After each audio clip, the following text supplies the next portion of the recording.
ऐसा है, प्रचार में तो मैं पूरे 5 साल था ही, और इसी चुनाव को लेकर के एक अर्जेंट काम आया है और एक दिन के लिए मैं दिल्ली प्रवास में हूँ और चुनाव प्रचार की शुरुआत हो चुकी है और मैं निश्चिंत हूँ। पूरा सिलीगुड़ी दार्जिलिंग का जो मेरा परिवार है वो सब मोदी जी के साथ, भारतीय जनता पार्टी के साथ खड़ा है और इस बार के चुनाव में एक नया इतिहास और एक नया रिकॉर्ड जो है कायम होने वाला है।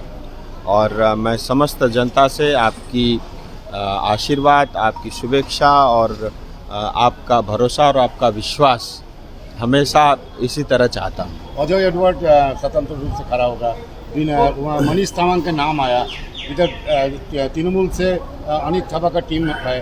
पहाड़ तो माने कट कर होते, एक लास्ट हर चुनाव में ऐसी स्थिति आती है और एक बात, चाहे वो अजय एडवर्ड जी हो या अन्य लोग जो इंडिपेंडेंट रह करके वास्तव में पूरी श्रद्धा के साथ अपने क्षेत्र और जनता की सेवा करना चाहते हैं और उद्देश्य अगर वही हो तो मैं उनके साथ खड़ा हूँ और मुझे उनसे कोई शिकायत भी नहीं है। और ये चुनाव, ये डेमोक्रेसी में एक सबको ये अधिकार है कि अपने मनपसंद की पार्टी और जो है मनपसंद के लोगों के साथ मिल कर के चुनाव लड़ना, ये एक हमारा संवैधानिक अधिकार है।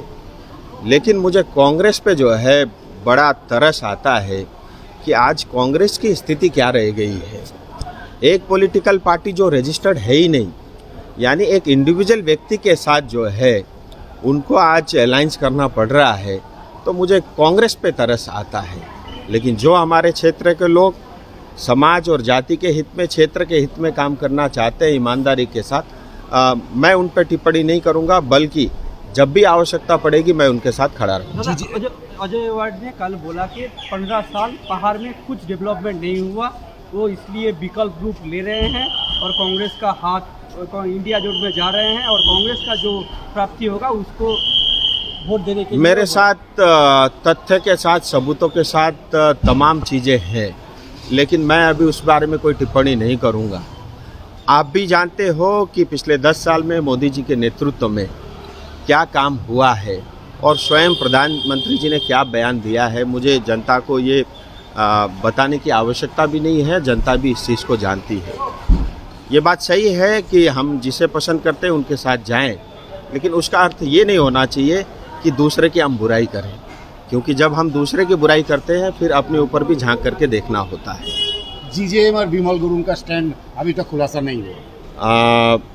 बिमल जी, उनकी पार्टी, ये उनको तय करना है और मैं इतना ज़रूर कहूँगा, आज मैं जो कुछ भी हूँ उसमें बिमल जी का बहुत बड़ा योगदान है और मैं राजनीति में हूँ उसका कारण भी बिमल गुरुंग जी है।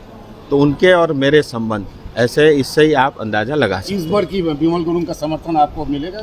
मैं जैसा बताया, ये राजू को तय करना है और आज उनकी बैठक है और वो स्वयं प्रेस के माध्यम से इस चीज़ की घोषणा करेंगे और ये उनका अधिकार है। और मुझे लगता है किसी के अधिकार में हमें हस्तक्षेप नहीं करना चाहिए। विनय को लेकर क्या कहेंगे?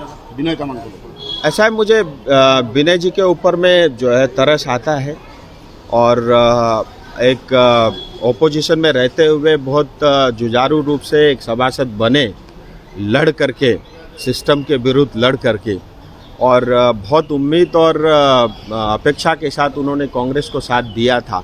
बहुत लोगों ने टिप्पणी की, उसके बावजूद भी कांग्रेस का हाथ उन्होंने थामा और कांग्रेस के कुछ 2-4 कार्यकर्ता पहाड़ में, उनको उम्मीद थी कि शायद कांग्रेस पहाड़ में फिर से फूले फले, लेकिन फूलने से पहले उसको कुचल दिया गया। ये कांग्रेस की बहुत पुरानी आदत है।